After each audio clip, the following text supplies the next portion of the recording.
The wedding invitation fell from Jolene Crow's trembling hands like a death sentence. Elegant cream cardstock with gold embossing that probably cost more than her monthly rent.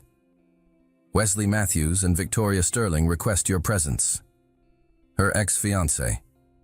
Marrying the woman he'd cheated with. You're not somebody, Jolene. His words echoed in her mind from that horrible night 6 months ago. Victoria comes from a family that matters. You're just a what, Wes? She had demanded, mascara streaming down her cheeks. A nobody. Now, standing in her cramped studio apartment above the coffee shop where she worked, Jolene crumpled the invitation in her fist. The golden couple was having their reception at the Grand Metropolitan Hotel, the same place where she'd dreamed of having her own wedding someday. Her phone buzzed, a text from her sister. Did you see? Wes is all over social media. Victoria's family owns half the city. You dodged a bullet, sis. But it didn't feel like dodging anything. It felt like being shot through the heart and left to bleed out slowly, day after day, serving coffee to people who looked right through her like she was invisible. Just like Wes had said, nobody. Before we continue, tell me in the comments, what city and country are you watching from right now? I love connecting with our amazing audience from around the world. 3 days later, Dr. Edward Langford sat at his usual corner table in Crow's Cafe, scrolling through his phone with increasing irritation. His assistant had just confirmed what he'd been dreading. The annual Medical Foundation Gala was in 2 weeks, and his ex-wife would be there. Caroline had remarried last year to Marcus Blackwood, Edward's former best friend and current rival in every aspect of life. The betrayal still stung, not because he loved Caroline anymore, but because Marcus had taken everything Edward cared about: his wife, his research partner, his position on the hospital board. More coffee, Dr. Langford? He looked up to find Jolene standing beside his table, coffee pot in hand. She was different today. There was something brittle in her green eyes, a tension in her shoulders that hadn't been there before. Please. He studied her face as she poured. Rough morning? She let out a bitter laugh. You could say that. Found out my ex is getting married to the woman he cheated with. Apparently, I'm nobody compared to her. Edward's grip tightened on his coffee cup. The irony wasn't lost on him. I know the feeling. You? With your fancy suits and medical degree? Jolene scoffed, setting the coffee pot down harder than necessary. My ex-wife left me for my former best friend. Said I was too focused on my career to give her the social status she deserved. Edward's jaw clenched. Now they run in the same circles I do, and I have to see them everywhere.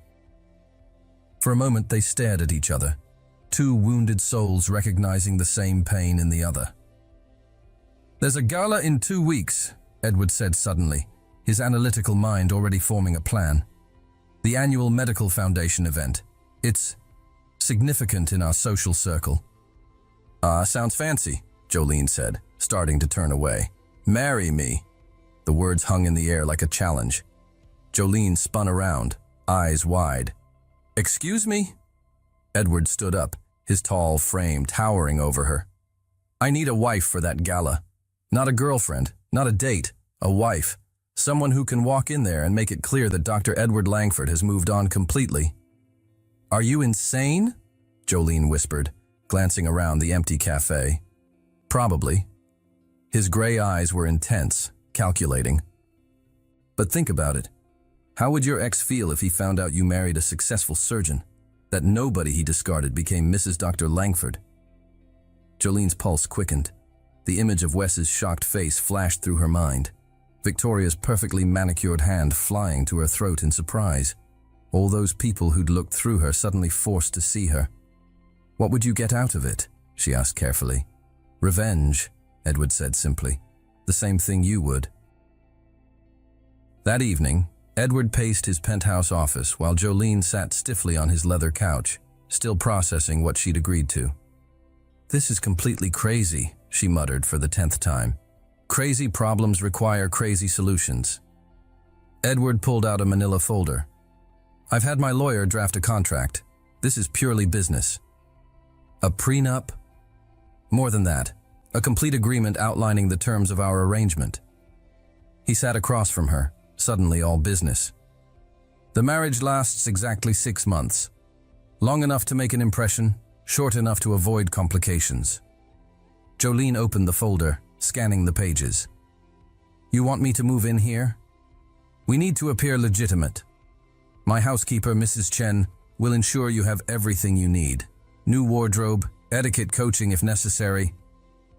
I'm not some street urchin you picked up, Jolene interrupted sharply. Edward paused, studying her defensive posture. I didn't mean to imply. Yes, you did. She stood up abruptly. You're already thinking about how to fix me, aren't you? Make me presentable for your fancy friends? That's not what I meant. Isn't it? Jolene's eyes flashed. Let me guess. You assume I don't know which fork to use, that I'll embarrass you by saying the wrong thing? Edward felt heat rise in his cheeks. She was right, and they both knew it. I apologize. That was presumptuous. At least you're honest about being an arrogant ass. But there was less venom in her voice now, more resigned amusement. The compensation is substantial, Edward continued, pointing to a number in the contract. Enough to start over anywhere you want when this is finished. Jolene's eyes widened at the figure. It was more money than she'd ever dreamed of having. But something else caught her attention. A clause about public displays of affection as needed to maintain the illusion. What exactly does this mean? She asked, pointing to the line. Edward cleared his throat, suddenly looking uncomfortable. We'll need to appear affectionate in public. Hand-holding. Perhaps a kiss or two if the situation demands it. You mean act like we're actually married? Precisely. Jolene stared at him. This arrogant, impossibly handsome man who thought he could solve everything with contracts and money. But beneath his cold exterior, she'd glimpsed something else in the cafe. Pain that mirrored her own. When do we start? She heard herself asking. The next 2 weeks passed in a blur of preparations that felt like stepping into someone else's life. Edward had been right about one thing. Jolene needed a complete makeover to fit into his world. But he surprised her by handling it with unexpected sensitivity. I don't want you to change who you are, he said, as they stood in the exclusive boutique his assistant had recommended. I want you to become the best version of yourself. Jolene emerged from the dressing room in a midnight blue dress that hugged her curves perfectly. The price tag made her dizzy, but Edward's sharp intake of breath was worth it. You look... He struggled for words, his usual clinical precision abandoning him. Expensive? She teased, turning to examine herself in the mirror. Beautiful, he said quietly. Their eyes met in the reflection, and for a moment, something shifted between them. Something that felt dangerously real. Doctor? Langford, the sales associate interrupted. Shall we have it tailored? The spell broke. Edward nodded curtly, back to business. And shoes to match, whatever she needs. But Jolene noticed how his gaze lingered on her as she walked away. That evening, they practiced their married couple routine in his living room. Edward was stiff, formal, treating it like a medical procedure. Relax, Jolene laughed, placing her hands on his shoulders. You look like you're about to perform surgery. I don't do casual physical contact, Edward admitted, his jaw tight. When's the last time you hugged someone who wasn't your mother? He thought about it seriously. I honestly can't remember. Something about his confession made Jolene's heart ache. Without overthinking it, she stepped closer and wrapped her arms around his waist. He went rigid, but didn't pull away. See? The world didn't end, she murmured against his chest. Slowly, carefully, Edward's arms came around her. She smelled like vanilla and coffee, and something uniquely her own. When had he last held someone just because they needed to be held? Better? She asked, pulling back slightly. Their faces were inches apart. Edward found himself studying the golden flecks in her green eyes, the way her lips curved slightly even when she wasn't smiling. Much better, he said, his voice rougher than intended. They were married at City Hall on a Thursday morning, with only Mrs. Chen and Edward's lawyer as witnesses. Jolene wore a simple cream dress, elegant but understated, and carried a small bouquet of white roses Edward had surprised her with. "You didn't have to," she said, touched by the gesture. "Every bride should have flowers," he replied simply. The ceremony was brief, clinical, but when Edward slipped the ring onto her finger, a stunning solitaire that caught the light perfectly, Jolene felt her breath hitch. "You may kiss the bride," the judge announced. Edward hesitated for just a moment before cupping her face gently and pressing his lips to hers. It was supposed to be for show, just part of the performance. But when their lips met, something electric passed between them. The kiss deepened instinctively, Edward's hand sliding to the nape of her neck, Jolene's fingers curling into his jacket. They broke apart breathlessly, staring at each other in surprise. "Congratulations, Dr. and Mrs. Langford," the judge said, breaking the spell. Mrs. Langford. The name sent an unexpected thrill through Jolene, even though she knew it was temporary. That evening she moved into Edward's penthouse. Her few belongings looked lost in the massive master suite, but Edward had cleared out half the walk-in closet for her new wardrobe. "The bed is large enough for both of us to maintain appropriate distance," he said stiffly, avoiding her eyes. "Right, appropriate distance." But Jolene found herself wondering what it would be like to close that distance. That first night, they lay in the king-sized bed like strangers, each clinging to their respective edges. But sometime in the early morning hours, Jolene woke to find herself curled against Edward's chest, his arm wrapped protectively around her. She should have moved away. Instead, she let herself enjoy the warmth, the security of being held. When Edward woke an hour later to find her nestled against him, he didn't move either. If you're enjoying this story, smash that like button. Every like tells me you want more emotional content like this, and it really helps the channel grow. The next few days fell into an unexpectedly comfortable routine. Edward would leave early for the hospital, but not before finding the coffee Jolene had prepared and the lunch she'd packed for him. He'd never had anyone take care of him like that before. In the evenings, they'd share dinner and practice their married couple act. But increasingly, it felt less like acting. "Tell me about your family," Edward said one night over wine. Jolene looked surprised. "That's not in the contract." "Call it research. I should know basic details about my wife's background." "My wife," Jolene repeated, testing the words. "Does it feel strange to say that?" "Stranger than I expected," Edward admitted. "But not unpleasant." She told him about growing up with a single mother, about working her way through community college before her mother got sick, and Jolene had to drop out to care for her. About meeting Wes during her mother's chemo treatments. He'd been a pharmaceutical rep visiting the hospital. "He seemed so sophisticated," she said ruefully. "I thought he was rescuing me from my small life. Instead, he was using you." "Yeah, took me 3 years to figure that out."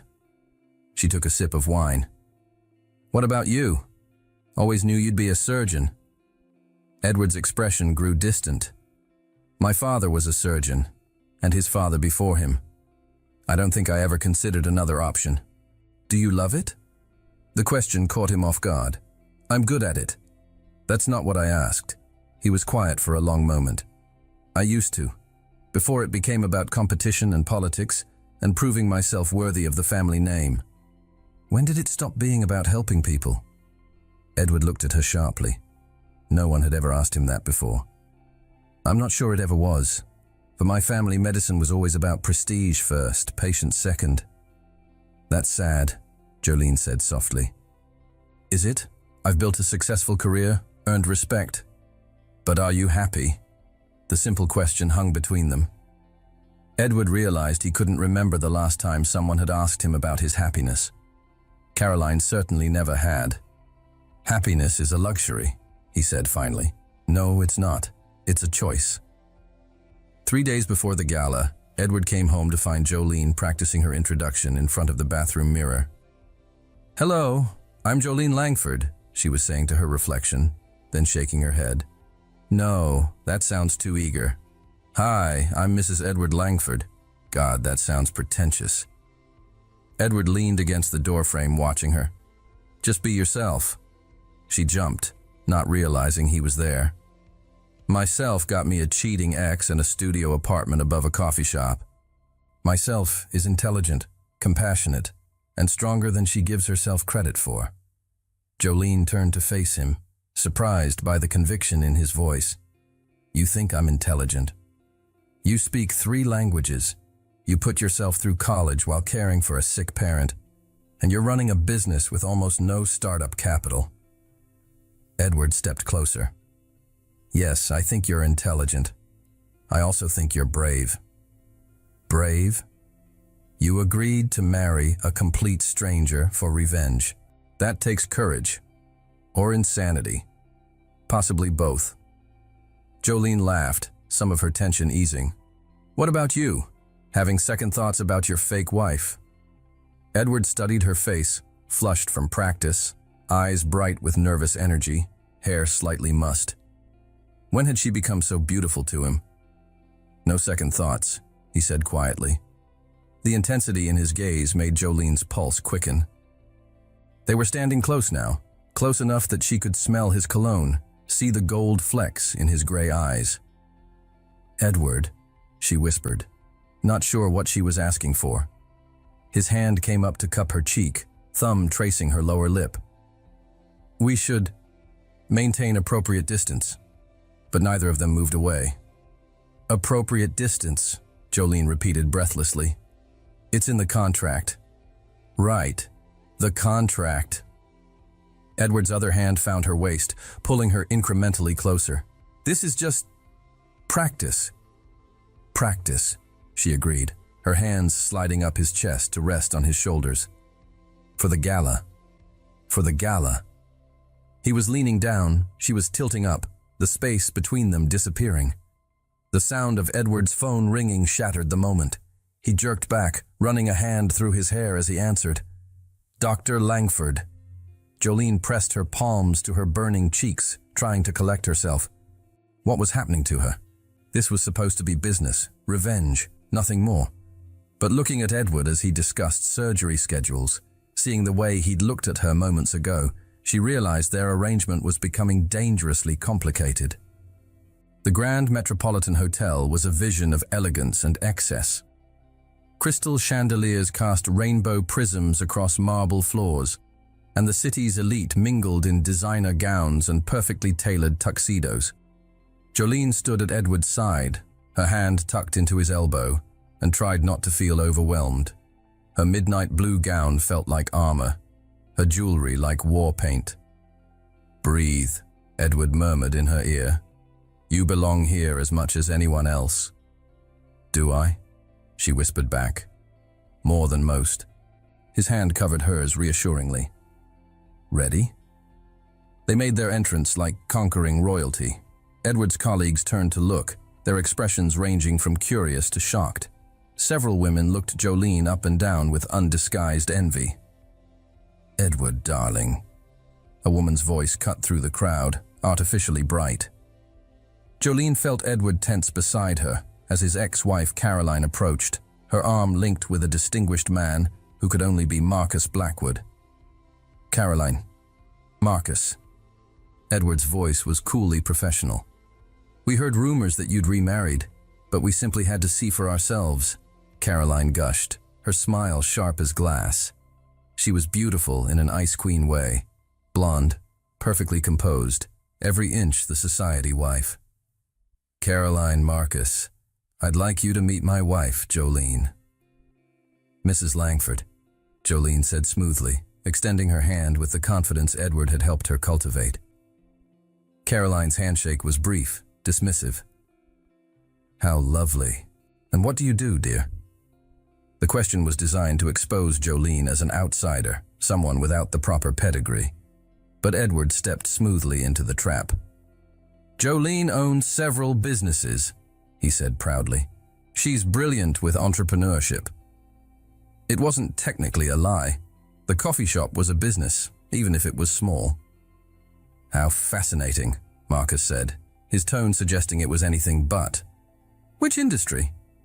"Hospitality," Jolene replied, without missing a beat. I believe in providing people with exactly what they need, when they need it most. Caroline's smile tightened. How service-oriented of you.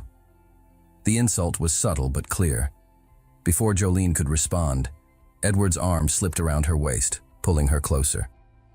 Jolene has a gift for taking care of people, he said, his voice carrying just enough edge to make it clear he'd caught Caroline's meaning. It's one of the things I love most about her. The word love hung in the air, surprising all four of them. But Edward didn't take it back, and when Jolene looked up at him, she saw something in his eyes that made her heart race. How romantic, Caroline said coolly. Well, we should let you two get back to your evening. As they walked away, Jolene heard Caroline whisper harshly to Marcus, a coffee shop waitress. Really, Edward's standards have plummeted. Edward heard it too. His jaw clenched, and for a moment, Jolene thought he might go after them. Instead, he turned to her with fierce pride in his eyes. Dance with me, he said, leading her to the floor as the orchestra began a waltz. In his arms, swaying to the music, Jolene felt like she was floating. Other couples moved around them, but she was only aware of Edward, the warmth of his hand on her back, the way he guided her movements, the intensity in his gaze. You were perfect, he said softly. Absolutely perfect. I wanted to slap her, Jolene admitted. Edward's laugh was low, warm. So did I.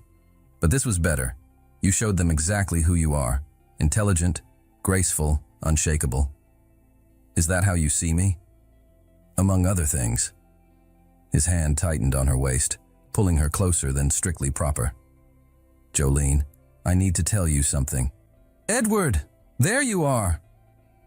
They were interrupted by Dr. Yeo, Harrison Wells, one of Edward's colleagues, who clapped him on the shoulder with drunken enthusiasm.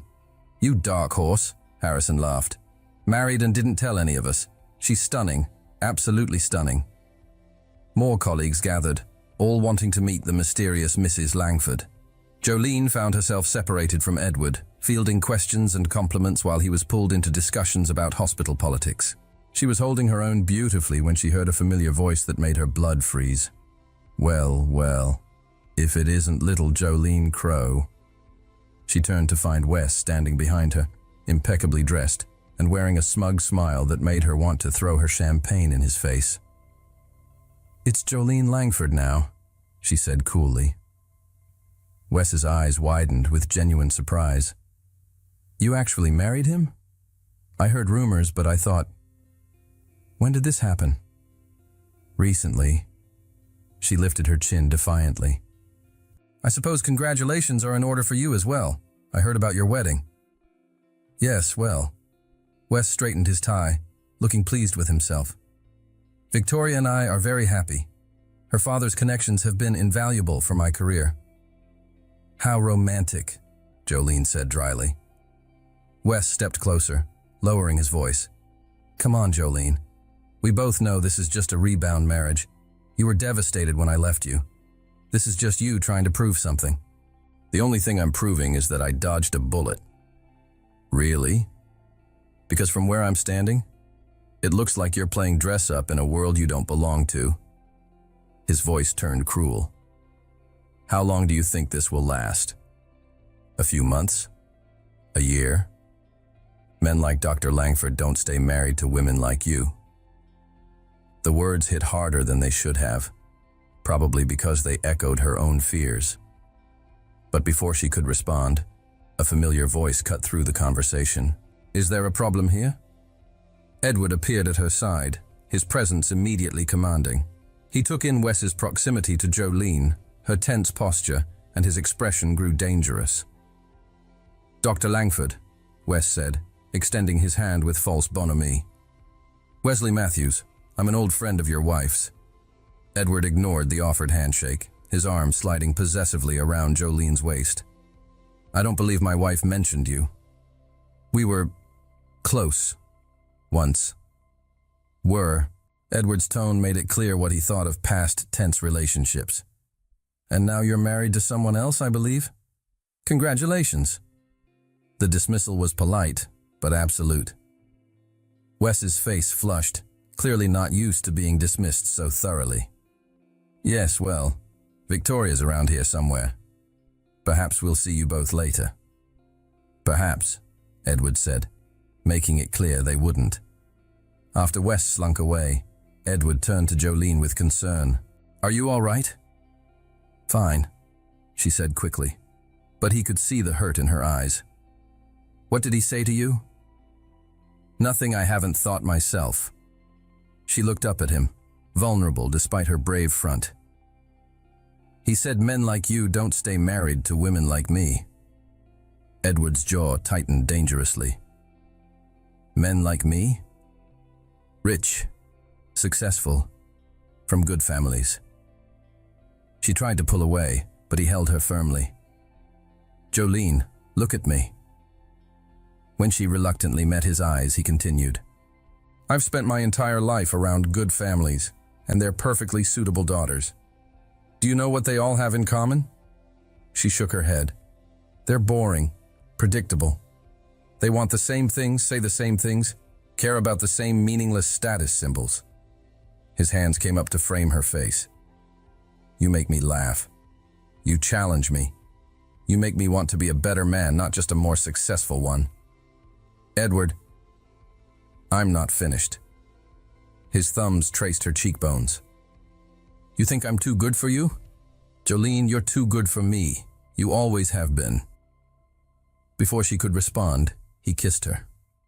Not the careful, controlled kisses they'd practiced, but something desperate and real. Around them, the gala continued, but they were lost in each other. When they finally broke apart, breathless and shaken, Edward rested his forehead against hers. Take me home, Jolene whispered. Gladly. The ride home was charged with tension. They sat on opposite sides of the limousine, but the space between them felt electric. Every time their eyes met, Jolene felt her pulse spike. We should talk about what happened back there, Edward said carefully. Which part? My ex being an ass? Or you kissing me senseless in front of half the medical community? Edward's lips quirked upward. Both, I suppose. The kiss felt... Jolene struggled for words. Like crossing a line we can't uncross? Yeah. She looked at him across the dim interior. Did we just complicate everything? Probably. Edward was quiet for a moment. Do you regret it? Do you? I asked first. Jolene considered lying, playing it safe, maintaining the emotional distance their contract required. Instead, she chose honesty. No, I don't regret it. Edward's response was to lean forward and tap the partition. Could you take us home quickly, please, James? Of course, sir. By the time they reached the penthouse, the air between them was practically combustible. They rode the elevator in silence, hyper-aware of every breath, every small movement. Edward fumbled with his keys at the door, his usual composure cracking. When they finally got inside, they stood in the foyer, suddenly uncertain. We should probably... Edward began. Yeah, we should, Jolene agreed. Neither of them moved. The contract says... Edward tried again. Screw the contract, Jolene said, stepping toward him. That broke his control completely. He crossed the space between them in 2 strides, backing her against the door as his mouth captured hers. This time, there was no hesitation, no holding back. Jolene's hands tangled in his hair as he kissed her neck, her shoulder, anywhere he could reach. The expensive gown was beautiful, but suddenly it was just an obstacle between them. Are you sure? Edward pulled back, his breathing ragged. Because if we do this, everything changes. Everything already changed, she whispered against his lips. Probably weeks ago. Jolene. Her name was a prayer, a question, a surrender all at once. Take me to bed, Edward. Not because of some contract or fake marriage. Take me to bed because you want me. I've wanted you since the moment you agreed to this insane plan, he admitted roughly. Hell, I've wanted you since the first time you brought me coffee and smiled like you actually meant it. She pulled his face down to hers, pouring all her pent-up longing into the kiss. Then stop talking and show me. Jolene woke slowly, deliciously aware of warm skin against hers, strong arms holding her close. For a moment, she just lay there, savoring the feeling of being completely cherished. Then reality crashed back. She'd slept with her fake husband. She'd fallen for a man who'd hired her to play a role, and in 4 months, their contract would expire. "Stop thinking so loudly," Edward murmured against her hair. "I can practically hear the gears turning." "We messed up," she said quietly. Edward's arms tightened around her. "Did we? The contract? Forget the contract." He tilted her chin up to look at him. "Last night wasn't about any agreement, it was about this." He gestured between them. "Whatever this is." "What is this, Edward?" He studied her face, seeing the vulnerability she was trying to hide. "I don't know. I've never felt anything like it before." "That's not exactly reassuring, isn't it?" "Jolene, I've spent my entire adult life in control, following plans, meeting expectations. You make me want to throw all of that away and just feel." She traced patterns on his chest, trying to organize her thoughts. "So what happens now? Now we see where this goes. And if it goes nowhere?" Edward was quiet for a long moment. "Would you rather we pretend last night never happened? Go back to being fake spouses playing house?" The thought of returning to careful distance, of pretending she didn't crave his touch, his laugh, the way he looked at her like she was precious, made Jolene's chest ache. "No," she admitted. "I don't want to pretend anymore." "Then we don't." Edward kissed her forehead tenderly. "We figure it out as we go." "That's very unsurgeon-like of you. Where's your detailed treatment plan? Apparently you've corrupted my methodical nature." "Good," Jolene said, snuggling closer. "I like you corrupted." The next few weeks passed in a haze of stolen moments and growing intimacy. They were no longer just playing married. They were building something real. Edward would come home from the hospital eager to hear about Jolene's day. She would wait up for him when he had late surgeries, curled on the couch with a book and coffee. But the outside world had a way of intruding. "Dr. Langford?" His assistant's voice was carefully neutral. "There's someone here to see you. Says it's personal." Edward looked up from his patient charts to find Caroline standing in his doorway, perfectly put together as always. "Caroline, what do you want?" She closed the door behind her, settling into the chair across from his desk, uninvited. "We need to talk about your little charade." "My marriage is hardly a charade." "Please, Edward, we both know what this is." Caroline's smile was sharp. "A rebound marriage to make me jealous. And I have to admit, it's working." Edward set down his pen, giving her his full attention. "Is it? Marcus and we're having problems. I think I made a mistake leaving you." "You think?" "I know I did. We were good together, Edward. We understood each other, moved in the same circles, wanted the same things." "Apparently not, since you left me for my best friend." Caroline waved that away as if it were irrelevant. "That was a mistake, but it's not too late to fix this. Your little coffee shop girl was a nice distraction, but we both know it won't last. Her name is Jolene, and she's my wife." "A wife you married after knowing her for what? 2 weeks? Come on, Edward. When has there ever been passion between us? Physical attraction? The kind of desperate need that makes people do crazy things." Edward thought about the night before, Jolene laughing at something he'd said, the way she'd kissed him when he'd brought her flowers for no reason. How right it felt to fall asleep holding her. "You're right," he said quietly. Caroline's face lit up triumphantly. "I knew you'd see reason. There was never passion between us, never desperation or crazy need." Edward stood up, moving to the window. "I settled for comfortable, and so did you, until Marcus came along and offered you something more exciting." "Edward." "I'm grateful you left me, Caroline. If you hadn't, I never would have realized what I was missing." "What you're missing? With that little nobody?" "With the woman I love." The words hung in the air, shocking them both. Edward had never said them out loud before, hadn't even fully acknowledged them to himself, but saying them felt like coming home. "You love her?" Caroline's voice was incredulous. Completely. Desperately. The way I never loved you. Caroline stood up abruptly, her composure finally cracking. Fine. But when this whole thing falls apart, and it will, don't come crying to me. I wouldn't dream of it. After she left, Edward sat back down heavily. He loved Jolene. The realization should have terrified him, but instead, it filled him with a sense of rightness he'd never experienced before. The question was, did she love him back? Or was this still just revenge and convenience for her? If you love stories that make you feel something real, hit that subscribe button and ring the notification bell. I post new emotional stories every week. That evening, Edward found Jolene in the kitchen, humming as she cooked dinner. The scene was so domestic, so perfectly right, that it made his chest tight with emotion. "Good day?" she asked, reaching up to kiss him hello. "Interesting day." He wrapped his arms around her, breathing in her scent. "Caroline came to see me." Jolene stiffened in his arms. "Oh?" Edward told her about the conversation, watching Jolene's face carefully. "She thought our marriage was just elaborate revenge." "Isn't it?"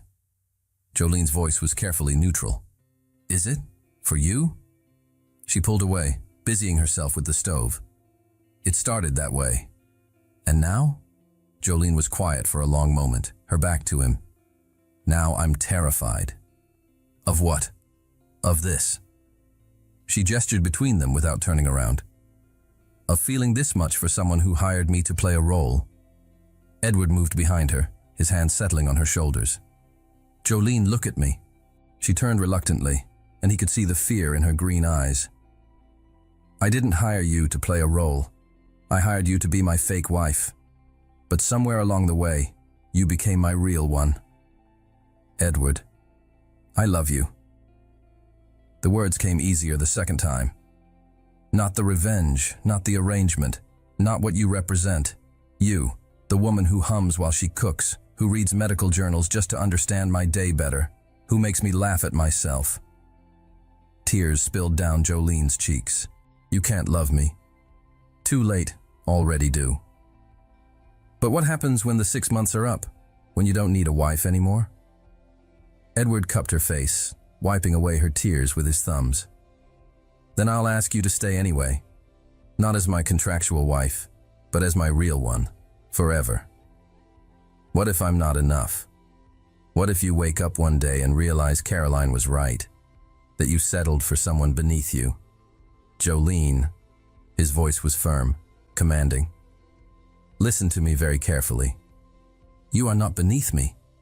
You are not beneath anyone. You are intelligent, brave, beautiful, and kind.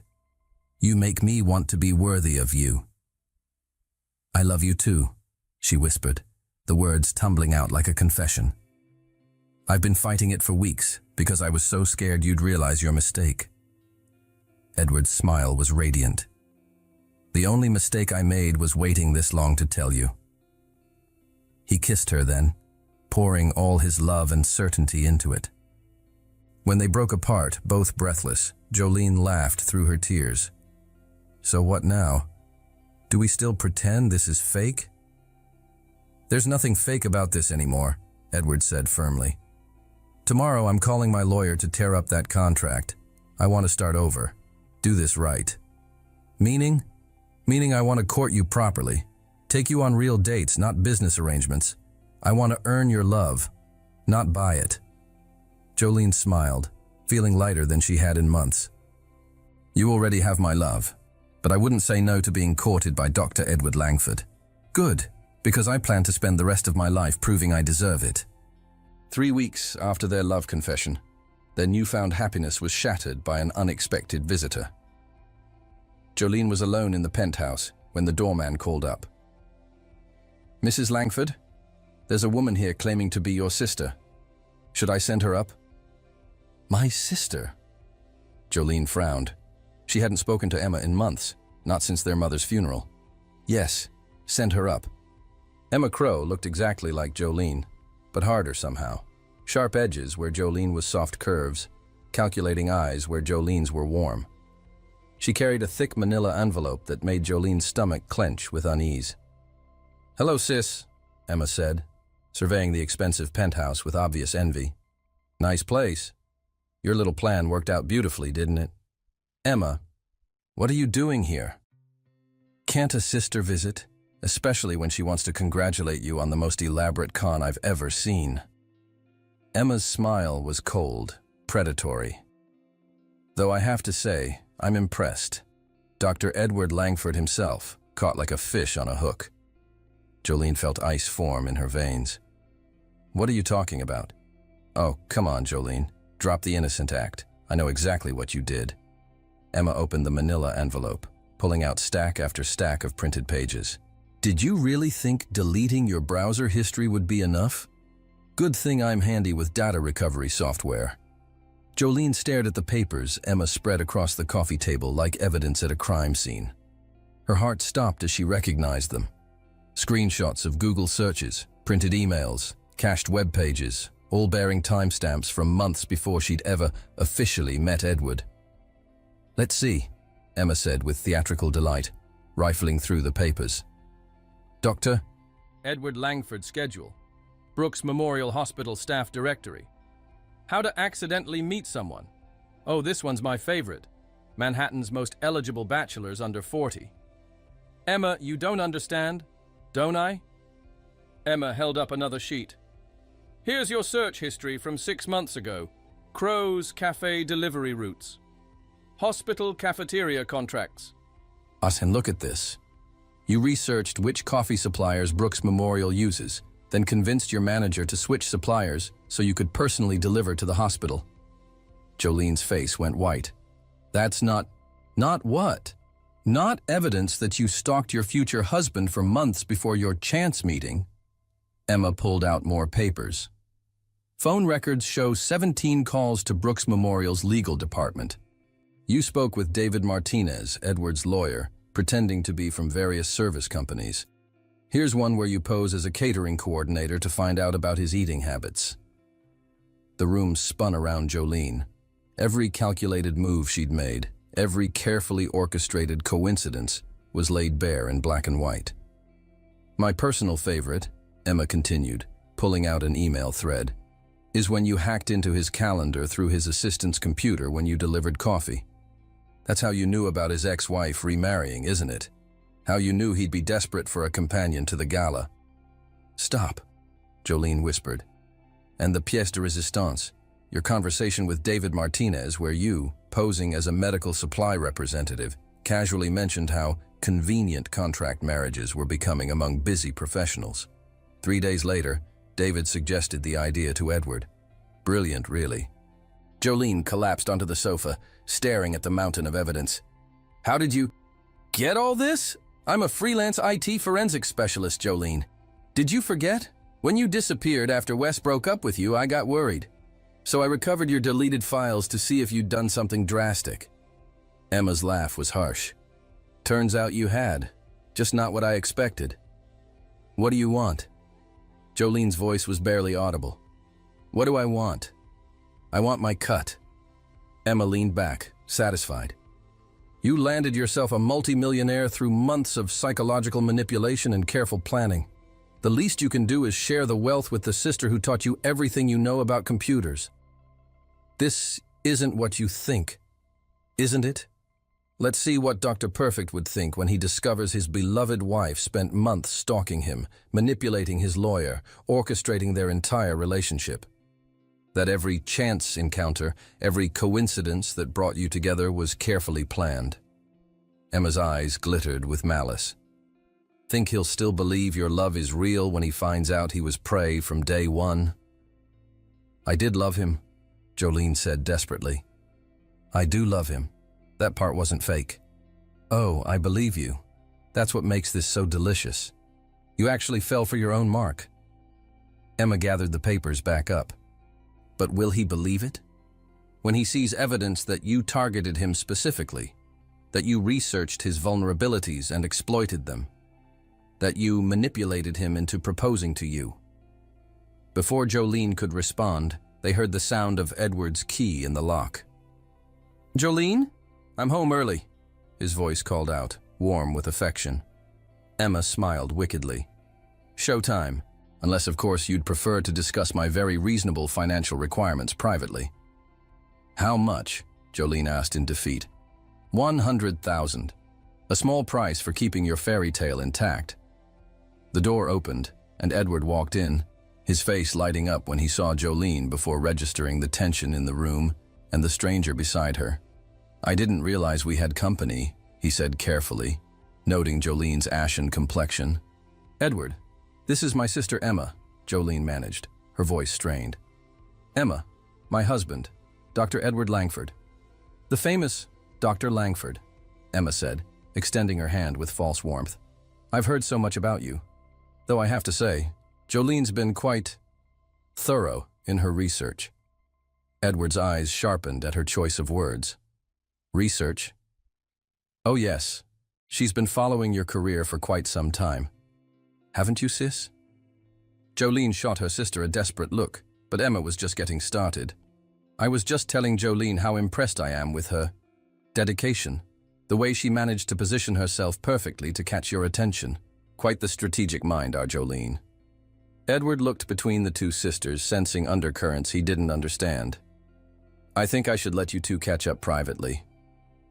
Actually, Emma said, clutching the manila envelope tighter, I was just leaving. Jolene and I can finish our conversation later, when she's had time to think about what we discussed. After Emma left, the silence in the penthouse was deafening. Edward could see that Jolene was trembling, her face pale with what looked like guilt. What was that about? He asked gently. Nothing important, Jolene said quickly, but she couldn't meet his eyes. Edward moved closer, concerned. Jolene, you look like you've seen a ghost. What did she want? Just family stuff. You know how sisters can be. But Edward was a surgeon, trained to notice details others missed. He'd seen the manila envelope, the way Emma had emphasized certain words, the look of devastation on Jolene's face. Research? He said quietly. What did she mean about research? Edward, please, can we just forget about this? Forget about what? Jolene, you're shaking. She wrapped her arms around herself, trying to stop the tremors. She's going through a hard time financially. She wanted money. And you're upset because I can't help her the way she wants. Edward studied her face, seeing the truth she was trying to hide. Whatever Emma had on Jolene, it was serious enough to leave her looking utterly defeated. What does she have on you? He asked directly. Jolene's eyes flew to his, wide with panic. What do you mean? I mean, that wasn't a family visit. That was extortion. What is she threatening to reveal? Nothing. Edward, really. Jolene. His voice was firm but gentle. I know what blackmail looks like. What is she threatening to tell me? The question hung between them like a blade. Jolene stared at the man she'd come to love desperately, knowing that in a few hours, Emma would return with her evidence, knowing that their happiness was about to shatter. If I tell you something, she whispered, something that changes everything about how we met, about why I married you, will you at least listen to the whole story? Edward felt his chest tighten with dread. What are you saying? I'm saying that our marriage, it wasn't the mutual agreement you thought it was. Tears began spilling down her cheeks. You thought we both entered into this for our own reasons, that it was coincidence that brought us together. Wasn't it? No. The word came out as a broken whisper. I targeted you, Edward. For months. I researched you, manipulated circumstances to meet you, influenced your lawyer to suggest the contract marriage. You weren't making a business deal with an equal partner. You were prey. The color drained from Edward's face. What? I saw you in the cafe months before we officially met. I thought if I could get close to you, make you need me somehow, I could escape my life. Have my revenge on Wes. I planned it all. Edward stepped back as if she'd struck him. You planned all of it. The coffee deliveries to your hospital, the timing of our conversations, finding out about your ex-wife, learning about your vulnerabilities. She was sobbing now. I manipulated you into proposing to me. Everything? His voice was barely audible. Every moment, every conversation, every... No! Jolene stepped toward him desperately. Not everything. Not falling in love with you. That was real, Edward. That was the one thing I never planned for. But Edward was backing away, his expression shifting from hurt to something close to disgust. How am I supposed to believe anything you say now? Because you know me? I don't know you at all, apparently. His voice was cold, clinical. I thought Caroline was manipulative, but she was an amateur compared to you. Edward, please. How long were you watching me before we met? Jolene closed her eyes in defeat. 6 months. 6 months. He laughed bitterly. 6 months of being studied like a lab rat, having my weaknesses cataloged, my routines memorized. Did you enjoy it? Playing with your prey? It wasn't like that, wasn't it? You researched my vulnerabilities and exploited them. You manipulated my own lawyer into giving me the idea that saved you from having to actually seduce me yourself. Edward's hands clenched into fists. You turned me into a mark in my own proposal. I fell in love with you, Jolene cried desperately. Everything I felt, everything we shared, that was real. How convenient that you fell in love after you had me trapped. That's not fair. Fair? Edward's voice rose for the first time. You think fairness comes into this? You stalked me for months, manipulated me into marriage, and now you want credit for developing genuine feelings for your victim. The word victim hung in the air between them like a slap. Jolene saw the moment Edward's walls slammed back up, saw the man she loved disappear behind the cold stranger he'd been before they met. Get out, he said quietly. Edward, I said get out. I need you gone before I do something I'll regret. This is my home too. This was never your home. It was just another part of your con. Jolene stood there for a moment longer, memorizing his face, knowing she might never see love in his eyes again. Then she gathered what dignity she had left and walked toward their bedroom to pack. Jolene, Edward called after her, his voice hollow. She turned hopefully. Leave the ring. Edward stood alone in his living room, staring at the space where Jolene had been just minutes before. The silence felt different now. Not peaceful, but empty. Violated. His phone buzzed with a text from an unknown number. Dr. Langford, this is Emma Crow. I think we should talk. I have something you need to see. An hour later, Emma sat across from Edward in his office, the manila envelope spread between them like a cancer. I want you to know, I take no pleasure in this, Emma said, though her satisfied expression suggested otherwise. But you deserve to know the truth. Edward stared at the evidence of his manipulation with clinical detachment. Each printed page was another nail in the coffin of what he'd thought was love. She researched my eating habits, he said flatly, holding up a phone record. Called your office 17 times under different pretenses. She knew your schedule better than your assistant did. Edward found a cached web page showing his biography from the hospital website, annotated in Jolene's handwriting with notes about his family background, education, even his parents' divorce. She studied me like a dissertation subject. The timing of everything makes sense now, doesn't it? Emma pointed to a timeline she'd created. She broke up with Wes in March, started researching you in April. By June, she'd engineered the coffee delivery contract. July, she'd identified your lawyer and begun her manipulation campaign. August, she finally made her move. 5 months of planning, Edward said hollowly. She's always been brilliant with people, reading what they need, becoming what they want. Our mother used to say Jolene could charm her way out of anything. Edward looked up sharply. Your mother? Terminal cancer. Jolene spent her life savings trying experimental treatments that didn't work. Mom died anyway, leaving Jolene broke and desperate. Emma shrugged. Not that it excuses what she did to you. Why are you showing me this? Because you're a good man, and you deserved better than being someone's escape plan. Edward was quiet for a long moment, processing not just the betrayal, but the skill behind it.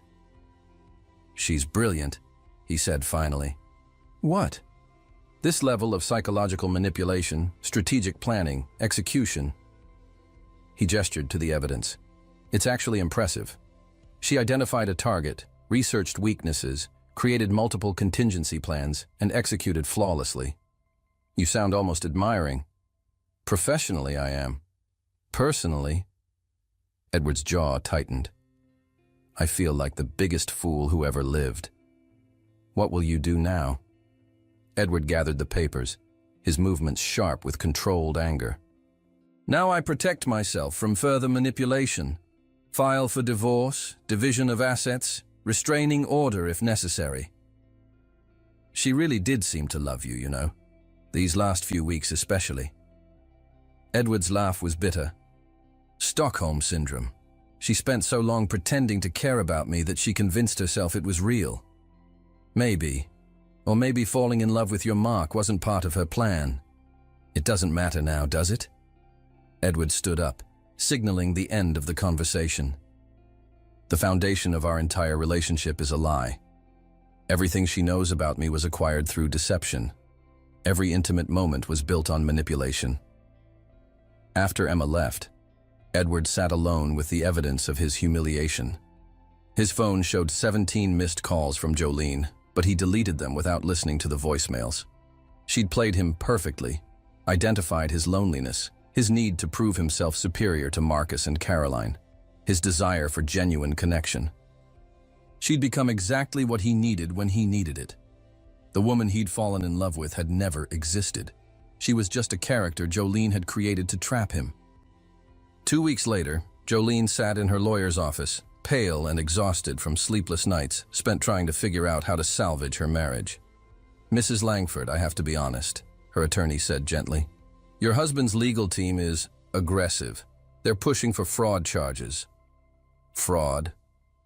"Conspiracy to commit marriage fraud, identity deception, manipulation of legal counsel." The lawyer consulted his notes. "They're claiming you entered the marriage under false pretenses with intent to defraud. But I never took any money from him. I never accessed his accounts, never." "You received substantial benefits. Housing, clothing, jewelry, lifestyle improvements. From a legal standpoint, that constitutes financial gain through deception." Jolene closed her eyes, feeling the walls closing in. "What are my options?" "Honestly, accept whatever settlement they offer and hope they don't press charges. Your husband has significant resources and excellent legal representation. Fighting this could result in criminal prosecution. I need to talk to him. If I could just explain, Mrs. Langford, my professional advice is to stay as far away from your husband as possible. Any contact could be construed as continued harassment or manipulation." That evening, Jolene sat in her old studio apartment above the cafe, the same space she'd left months ago, full of hope for revenge. Now she was back where she'd started, only worse. She'd lost Edward, lost her home, and potentially faced legal consequences for her actions. Her phone buzzed with a text from Emma. "Heard about the divorce proceedings. Maybe now you'll appreciate my very reasonable offer. The price has gone up, $150,000. Jolene stared at the message in disbelief. Emma wasn't done bleeding her dry. A knock at her door made her jump. For a moment, hope flared. Maybe Edward had come to talk, to listen to her side. Instead, she opened the door to find Caroline Blackwood, perfectly coiffed and radiating triumph. "Well, well," Caroline said, pushing past Jolene into the small apartment. "How the mighty have fallen." "What do you want, Caroline?" "To thank you, actually. Your little deception accomplished something I never could. It showed Edward exactly what happens when he tries to replace me with someone unsuitable. Get out. In a moment. First, I want you to know that Edward and I had lunch yesterday. He's finally realized what a mistake it was to try to move on from someone of his own class." Jolene felt like she'd been punched. "You're lying." "Am I?" He told me all about your elaborate con, how you stalked him, manipulated him, played him like a violin. Caroline's smile was vicious. He's actually grateful I left him when I did. Grateful he learned what real manipulation looks like before it was too late. He's hurt, Jolene. Devastated that someone could play such a cruel game with his emotions. He needs someone who understands his world, someone genuine. Caroline smoothed her already perfect hair.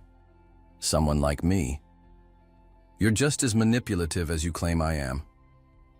The difference is, I've never pretended to be anything other than what I am. I never stalked him or tricked him into loving a fictional version of myself. Caroline moved toward the door. Enjoy your little apartment, dear. It's probably the best you'll ever do now. After Caroline left, Jolene sank to the floor and finally allowed herself to break completely. She'd destroyed the best thing that had ever happened to her, and now even the wreckage was being picked clean by vultures.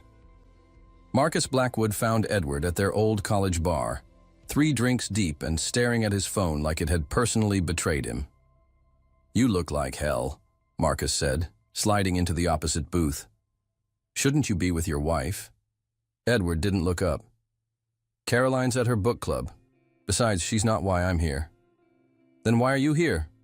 Marcus signaled the bartender for 2 more drinks. Because I heard about your divorce, and I know Caroline's been sniffing around you again. Caroline has nothing to do with this. Doesn't she? Marcus leaned forward. Edward, we need to talk about your wife. Ex-wife, soon-to-be ex-wife. Jolene, I need to tell you something Caroline told me. Edward finally looked up, his eyes bloodshot but sharp. I'm not interested in gossip. This isn't gossip. It's the truth Caroline's been hiding from you. Marcus took a deep breath. She orchestrated everything. What are you talking about? The sister, Emma. Caroline found her, paid her to dig up dirt on Jolene and use it against her. Edward went very still. That's impossible. Is it? Think about it, Edward. How did Emma know exactly when to show up? How did she have such detailed evidence prepared? How did she know you'd be home that specific day? She's Jolene's sister, who hadn't spoken to Jolene in months, who suddenly appeared with forensic evidence the day after Caroline had lunch with you and you rejected her advances. Edward's mind raced back to that conversation, to Caroline's fury when he'd told her he loved Jolene, to the timing of Emma's visit. Caroline hired a private investigator to dig up information on Jolene months ago, Marcus continued. When she found out about the research, the planning, she saw her opportunity. She paid Emma to present it in the most damaging way possible. Why are you telling me this? Marcus looked uncomfortable. Because Caroline's been bragging about it, about how she manipulated the situation to break you two up, about how she's going to comfort you through your divorce and win you back. And you let her. I've been trying to get evidence. Caroline's not just manipulative, Edward. She's cruel. She destroyed your marriage for sport. Edward felt like he was drowning. But the evidence was real. Jolene really did research me, really did manipulate our meeting. Yes. But context matters, doesn't it? Caroline made sure you saw it in the worst possible light, without understanding why Jolene did it, or how she felt about it. She stalked me for months. She researched you. There's a difference. Marcus pulled out his phone, showing Edward a series of text messages. Caroline's been documenting her victory. Look at this one. Edward read the message Caroline had sent to a friend. Poor Edward finally saw his little barista for what she really was. Amazing how much more sinister innocent research looks when presented properly. He'll come crawling back to me within the month. She planned this, Edward said slowly. She planned this. The question is, what are you going to do about it? Edward stared at the phone, pieces clicking into place. Emma's theatrical timing, her prepared evidence, the way she'd presented everything in the most damaging light possible. Does Jolene know about Caroline's involvement? I doubt it. Emma probably told her she was acting alone. Edward was quiet for a long moment. I need to think. Edward, whatever Jolene did wrong, she doesn't deserve what Caroline's doing to both of you. After Marcus left, Edward sat alone with his whiskey and his guilt. He'd been so focused on the betrayal, on being manipulated, that he'd never questioned how the information had come to light. Caroline had played them both, used his pain and Jolene's guilt to destroy something real. But that didn't change the fundamental facts. Jolene had targeted him, planned their entire relationship, manipulated him into proposing. Even if Caroline had weaponized that information, the information itself was true. The question was, did intent at the beginning matter if the love at the end was real? Edward found Jolene at the cafe at closing time, mopping floors with mechanical precision. She looked thinner, older, like someone who hadn't been sleeping or eating properly. She looked up when the bell chimed, and her face went through a series of emotions: hope, fear, resignation. "Edward, what are you doing here? We need to talk. My lawyer said I shouldn't. I'm not here as your husband's legal opponent. I'm here as someone who needs to understand." Jolene set down the mop, wiping her hands on her apron. "Understand what? You've seen the evidence. You know what I did. I know what Caroline wanted me to see." That got her attention. Caroline? She orchestrated Emma's visit, paid her to present the information in the most damaging way possible. Jolene sank onto one of the cafe stools. Caroline did this. She's been planning to break us up since the gala. Emma was just her weapon. But the evidence was real, Jolene said quietly. "I really did all those things." "Yes, you did." Edward moved closer but maintained distance. "The question is why. You know why. I wanted revenge on Wes. I wanted a better life." "Is that all?" Jolene looked up at him, confused by his tone. "What do you mean?" "I mean, I've spent 2 weeks thinking about this. About you. About us." Edward leaned against the counter. "You researched me for months, yes, but researching someone and stalking them are different things." "Edward, let me finish. You found out my schedule, my preferences, my vulnerabilities. You positioned yourself to meet me and manipulated circumstances to make me need you." He paused. "But you never invaded my privacy, never broke into my home, never accessed my personal accounts, never did anything that crossed legal boundaries. I manipulated your lawyer. You had a conversation with him where you mentioned contract marriages. He made his own decision to suggest it to me." Edward studied her face. "That's not manipulation, Jolene. That's influence. And there's a difference. Why does the difference matter? Because intent matters. Method matters." Edward moved closer. "You could have seduced me directly. Could have fabricated a crisis that made me rescue you. Could have pretended to be someone completely different. What did I do instead? You became the best version of yourself. You worked to deserve my attention rather than demanding it. You made yourself genuinely useful in my life rather than creating fake emergencies." Jolene stared at him. "You're defending what I did?" "I'm trying to understand it. Because the woman who planned our meeting with such care, that's not a predator, Jolene. That's someone who was afraid of being rejected for who she really was." Tears began spilling down her cheeks. "I was terrified you'd never notice me otherwise. So you made yourself impossible to ignore. I made myself perfect for you." "No." Edward's voice was firm.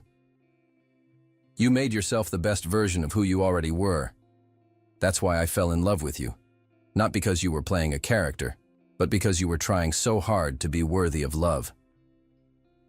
"Edward, I'm not saying what you did was right. The deception, the manipulation of circumstances, it was wrong. But it wasn't evil.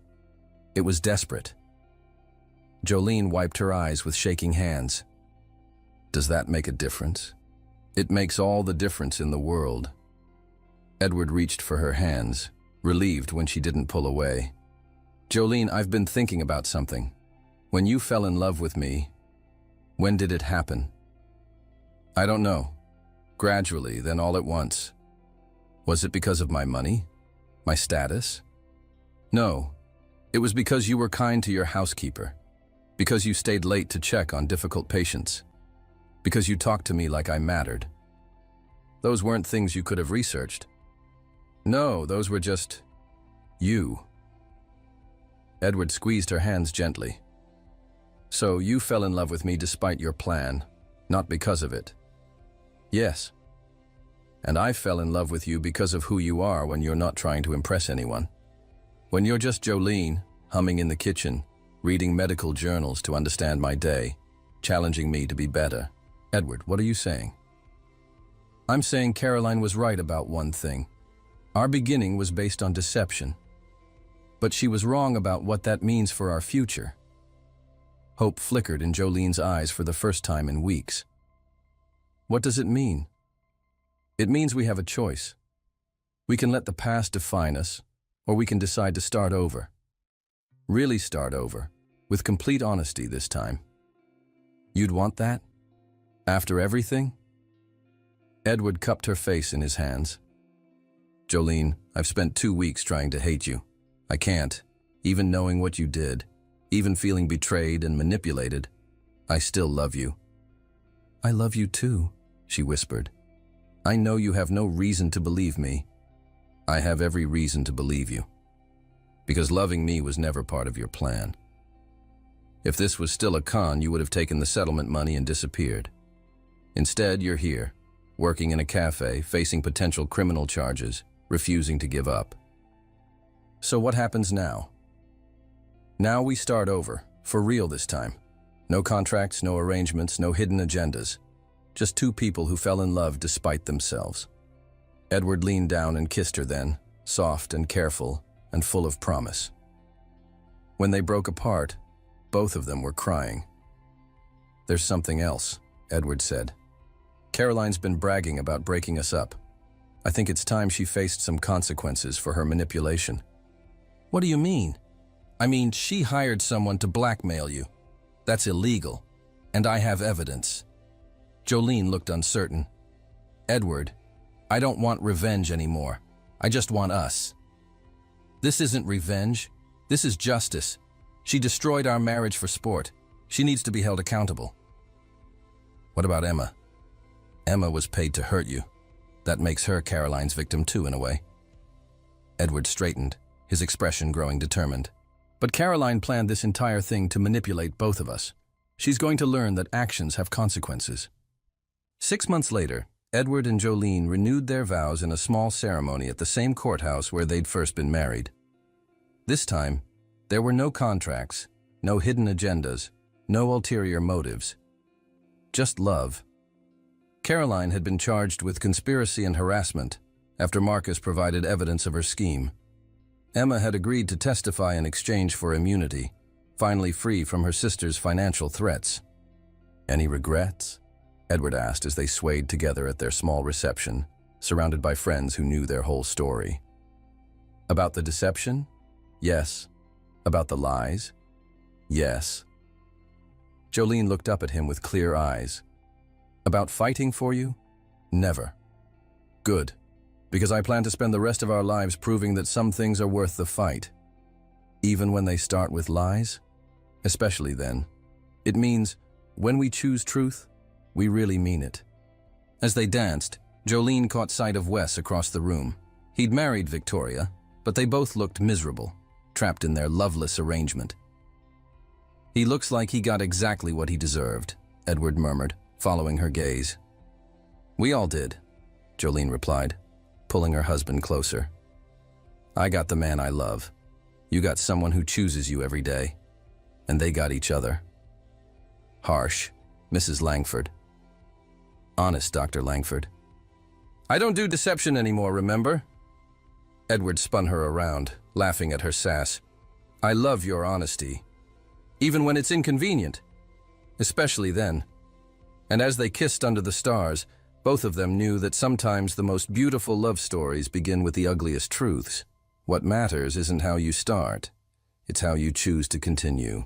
What did you think of Edward and Jolene's complicated beginning? Can love built on deception ever become real? Share your thoughts in the comments below, and don't forget to subscribe for more stories that will keep you guessing until the very end.